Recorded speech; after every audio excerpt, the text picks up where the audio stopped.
ओम नमः शिवाय, शिवजी सदा सहाय। ओम नमः शिवाय, गुरुजी सदा सहाय। जय गुरुजी महाराज। अनंतम शुक्राना गुरुजी महाराज। श्री शिव महापुराण रुद्र संहिता अध्याय 7। ब्रह्मा जी कहते हैं, देव ऋषि, जब नारायण देव जल में शयन करने लगे, उस समय उनकी नाभि से भगवान शंकर की इच्छावश सहसा एक उत्तम कमल प्रकट हुआ, जो बहुत बड़ा था। उसमें असंख्य नालदंड थे। उसकी कांति कनेर के फूल के समान पीले रंग की थी, तथा उसकी लंबाई और ऊंचाई भी अनंत योजन थी।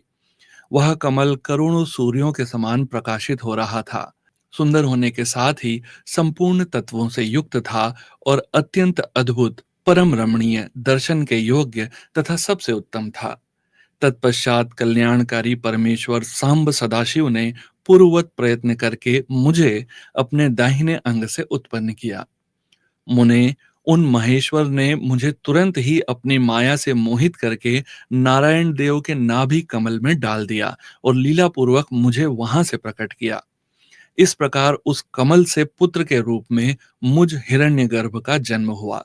मेरे 4 मुख हैं और शरीर की कांति लाल हुई। मेरे मस्तक त्रिपुंड की रेखा से अंकित थे। तात भगवान शिव की माया से मोहित होने के कारण मेरी ज्ञान शक्ति इतनी दुर्बल हो रही थी कि मैंने उस कमल के सिवा दूसरे किसी को अपने शरीर का जनक या पिता नहीं जाना। मैं कौन हूँ, कहाँ से आया हूँ, मेरा कार्य क्या है, मैं किसका पुत्र होकर उत्पन्न हुआ हूँ और किसने इस समय मेरा निर्माण किया है। इस प्रकार संशय में पड़े हुए मेरे मन में यह विचार उत्पन्न हुआ, मैं किस लिए मोह में पड़ा हुआ हूँ। जिसने मुझे उत्पन्न किया है उसका पता लगाना तो बहुत सरल है। इस कमल पुष्प का जो पत्र युक्त नाल है, उसका उद्गम स्थान इस जल के भीतर नीचे की ओर है। जिसने मुझे उत्पन्न किया है वह पुरुष भी वही होगा, इसमें संशय नहीं है। ऐसा निश्चय करके मैंने अपने को कमल से नीचे उतारा। मुने, मैं उस कमल की एक एक नाल में गया और सैकड़ों वर्षों तक वहां भ्रमण करता रहा, किंतु कहीं भी उस कमल के उद्गम का उत्तम स्थान मुझे नहीं मिला। तब पुनः संशय में पड़कर मैं उस कमल पुष्प पर जाने को उत्सुक हुआ और नाल के मार्ग से उस कमल पर चढ़ने लगा। इस तरह बहुत ऊपर जाने पर भी मैं उस कमल के कोश को न पा सका। उस दशा में मैं और भी मोहित हो उठा। मुने, उस समय भगवान शिव की इच्छा से परम मंगलमयी उत्तम आकाशवाणी प्रकट हुई, जो मेरे मोह का विध्वंस करने वाली थी। उस वाणी ने कहा, तप अर्थात तपस्या करो।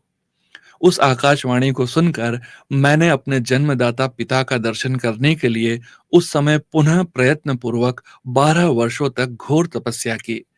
तब मुझ पर अनुग्रह करने के लिए ही 4 भुजाओं और सुंदर नेत्रों से सुशोभित भगवान विष्णु वहां सहसा प्रकट हो गए। उन परम पुरुष ने अपने हाथों में शंख, चक्र, गदा और पद्म धारण कर रखे थे। उनके सारे अंग सजल जलधर के समान श्याम कांति से सुशोभित थे। उन परम प्रभु ने सुंदर पीतांबर पहन रखा था। उनके मस्तक आदि अंगों में मुकुट आदि महामूल्यवान आभूषण शोभा पाते थे। उनका मुखारविंद प्रसन्नता से खिला हुआ था। मैं उनकी छवि पर मोहित हो रहा था। वे मुझे करोड़ों कामदेवों के समान मनोहर दिखाई दिए। उनका वह अत्यंत सुंदर रूप देखकर मुझे बड़ा आश्चर्य हुआ। वे सांवली और सुनहरी आभा से उद्भासित हो रहे थे। उस समय उन सत्स्वरूप सर्वात्मा 4 भुजा धारण करने वाले महाबाहु नारायण देव को वहां उस रूप में अपने साथ देखकर मुझे बड़ा आश्चर्य हुआ। तदंतर उन नारायण देव के साथ मेरी बातचीत आरंभ हुई। भगवान शिव की लीला से वहां हम दोनों में कुछ विवाद छिड़ गया। इसी समय हम लोगों के बीच में एक महान अग्नि स्तंभ अर्थात ज्योतिर्मय लिंग प्रकट हुआ। मैंने और श्री विष्णु ने क्रमशः ऊपर और नीचे जाकर उसके आदि अंत का पता लगाने के लिए बड़ा प्रयत्न किया, परंतु हमें कहीं भी उसका ओर छोर नहीं मिला। मैं थक कर ऊपर से नीचे लौट आया और भगवान विष्णु भी उसी तरह नीचे से ऊपर आकर मुझसे मिले। हम दोनों शिव की माया से मोहित थे। श्री हरि ने मेरे साथ आगे पीछे और अगल बगल से परमेश्वर शिव को प्रणाम किया। फिर वे सोचने लगे, यह क्या वस्तु है।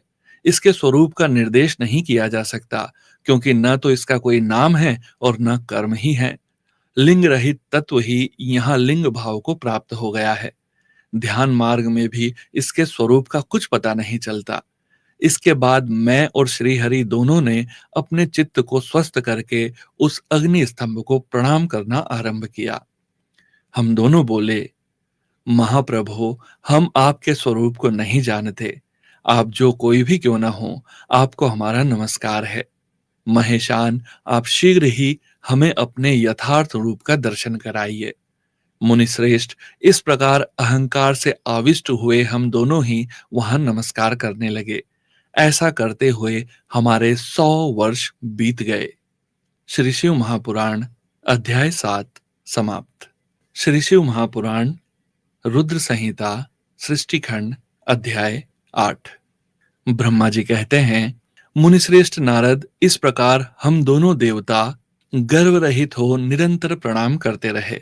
हम दोनों के मन में एक ही अभिलाषा थी कि इस ज्योतिर्लिंग के रूप में प्रकट हुए परमेश्वर प्रत्यक्ष दर्शन दे। भगवान शंकर दीनों के प्रतिपालक, अहंकारियों का गर्व चूर करने वाले तथा सबके अविनाशी प्रभु हैं। वे हम दोनों पर दयालु हो गए। उस समय वहां उन सुरश्रेष्ठ से ओम ओम ऐसा शब्द रूप नाद प्रकट हुआ, जो स्पष्ट रूप से सुनाई देता था। वह नाद प्लुत स्वर में अभिव्यक्त हुआ था। जोर से प्रकट होने वाले उस शब्द के विषय में यह क्या है, ऐसा सोचते हुए समस्त देवताओं के आराध्य भगवान विष्णु मेरे साथ संतुष्ट चित्त से खड़े रहे। वे सर्वथा वैर भाव से रहित थे। उन्होंने लिंग के दक्षिण भाग में सनातन आदि वर्ण अकार का दर्शन किया, उत्तर भाग में उकार का, मध्य भाग में मकार का और अंत में ओम इस नाद का साक्षात दर्शन एवं अनुभव किया। दक्षिण भाग में प्रकट हुए आदि वर्ण आकार को सूर्यमंडल के समान तेजोमय देखकर जब उन्होंने उत्तर भाग में दृष्टिपात किया, तब वहां उकार वर्ण अग्नि के समान दीप्तिशाली दिखाई दिया। मुनिश्रेष्ठ, इसी तरह उन्होंने मध्य भाग में मकार को चंद्रमंडल के समान उज्जवल कांति से प्रकाशमान देखा। तदंतर जब उसके ऊपर दृष्टि डाली, तब शुद्ध स्फटिक मणि के समान निर्मल प्रभा से युक्त, तुर्यातीत, अमल, निष्कल, निरूपद्रव, निर्द्वंद, अद्वितीय, शून्यमय, बाह्य और आभ्यंतर के भेद से रहित, बाह्यांतर भेद से युक्त, जगत के भीतर और बाहर स्वयं ही स्थित, आदि, मध्य और अंत से रहित, आनंद के आदि कारण तथा सबके परम आश्रय, सत्य, आनंद एवं अमृत स्वरूप पर ब्रह्म का साक्षात्कार किया। उस समय श्री हरि यह सोचने लगे कि यह अग्नि स्तंभ यहाँ कहाँ से प्रकट हुआ है।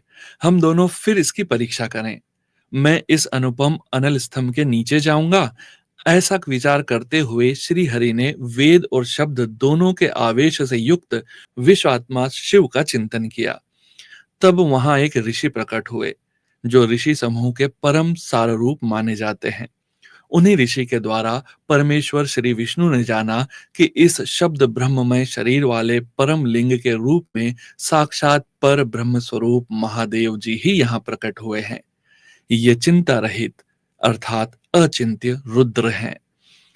जहां जाकर मन सहित वाणी उसे प्राप्त किए बिना ही लौट आती है, उस पर ब्रह्म परमात्मा शिव का वाचक एकाक्षर प्रणव ही है। वे इसके वाच्यार्थ रूप हैं।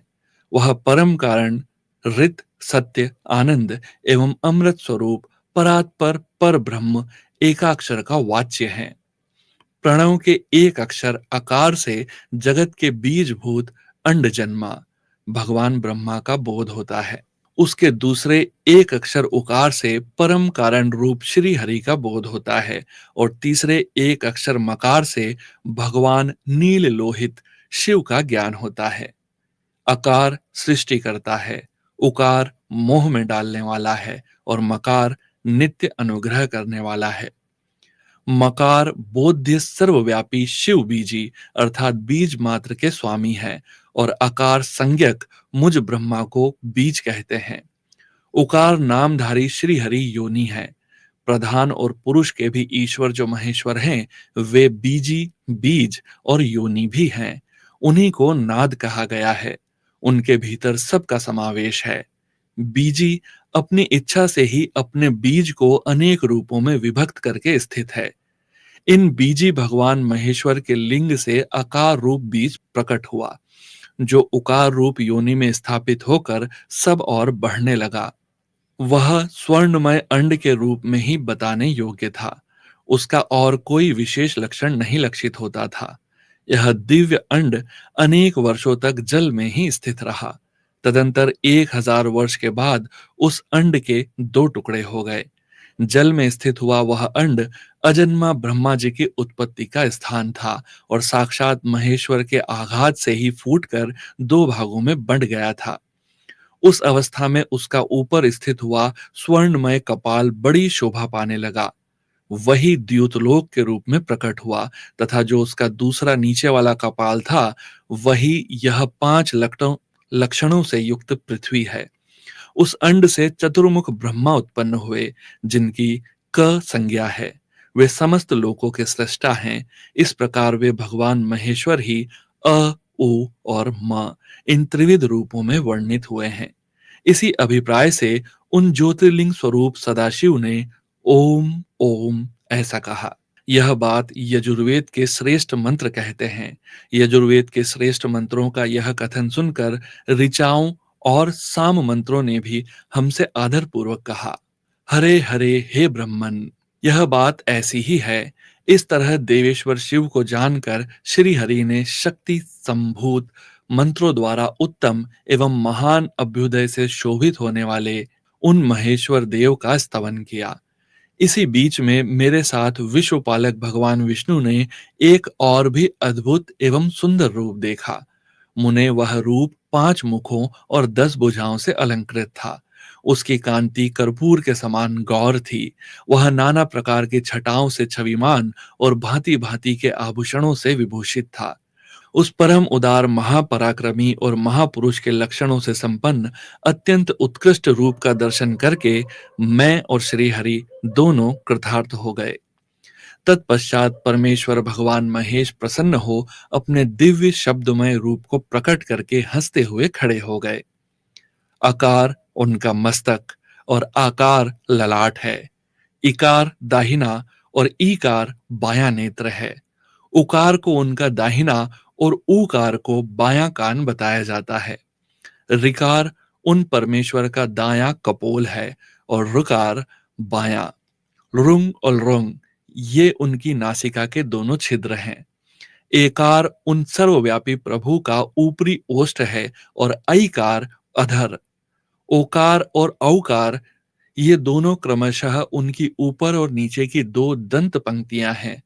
अंग और अह उन देवाधिदेव शूलधारी शिव के दोनों तालु हैं। क आदि 5 अक्षर उनके दाहिने 5 हाथ हैं और च आदि 5 अक्षर बाएं 5 हाथ। ट और त आदि 5 5 अक्षर उनके पैर हैं। पकार पेट है। फकार को दाहिना पार्श्व बताया जाता है और बकार को बायां पार्श्व। भकार को कंधा कहते हैं। मकार उन योगी महादेव शंभु का हृदय है। य से लेकर स तक 7 अक्षर सर्वव्यापी शिव के शब्दमय शरीर की 7 धातुएं हैं। हकार उनकी नाभि है और क्षकार को मेड़ अर्थात मुतेंद्रिय कहा गया है। इस प्रकार निर्गुण एवं गुण स्वरूप परमात्मा के शब्दमय रूप को भगवती उमा के साथ देखकर मैं और श्री हरि दोनों कृतार्थ हो गए। इस तरह शब्द ब्रह्ममय शरीरधारी महेश्वर शिव का दर्शन पाकर मेरे साथ श्री हरि ने उन्हें प्रणाम किया और पुनः ऊपर की ओर देखा। उस समय उन्हें 5 कलाओं से युक्त ओंकार जनित मंत्र का साक्षात्कार हुआ। तत्पश्चात महादेव जी का ओम तत्त्वमसि यह महावाक्य दृष्टिगोचर हुआ, जो परम उत्तम मंत्र रूप है तथा शुद्ध स्फटिक के समान निर्मल है। फिर संपूर्ण धर्म और अर्थ का साधक तथा बुद्धि स्वरूप गायत्री नामक दूसरा महान मंत्र लक्षित हुआ, जिसमें 24 अक्षर हैं तथा जो चारों पुरुषार्थ रूपी फल देने वाला है। तत्पश्चात मृत्युंजय मंत्र, फिर पंचाक्षर मंत्र तथा दक्षिणा मूर्ति संज्ञक चिंतामणि मंत्र का साक्षात्कार हुआ। इस प्रकार 5 मंत्रों की उपलब्धि करके भगवान श्री हरि उनका जप करने लगे। तदंतर ऋग, यजु और साम, ये जिनके रूप हैं, जो ईशा के मुकुटमणि ईशान हैं, जो पुरातन पुरुष हैं, जिनका हृदय अघोर अर्थात सौम्य है, जो हृदय को प्रिय लगने वाले सर्वगुह्य सदाशिव हैं, जिनके चरण वाम परम सुंदर हैं, जो महान देवता हैं और महान सर्पराज को आभूषण के रूप में धारण करते हैं, जिनके सभी और पैर और सभी और नेत्र हैं, जो मुझ ब्रह्मा के भी अधिपति, कल्याणकारी तथा सृष्टि पालन एवं संहार करने वाले हैं, उन वरदायक सांब शिव का मेरे साथ भगवान विष्णु ने प्रिय वचनों द्वारा संतुष्ट चित्त से स्तवन किया। श्री शिव महापुराण रुद्र संहिता अध्याय 8 समाप्त। जय गुरु जी महाराज। अनंतम अनंतम शुक्राना गुरु जी महाराज। ओम नमः शिवाय। शिवजी सदा सहाय। ओम नमः शिवाय। गुरु जी सदा सहाय।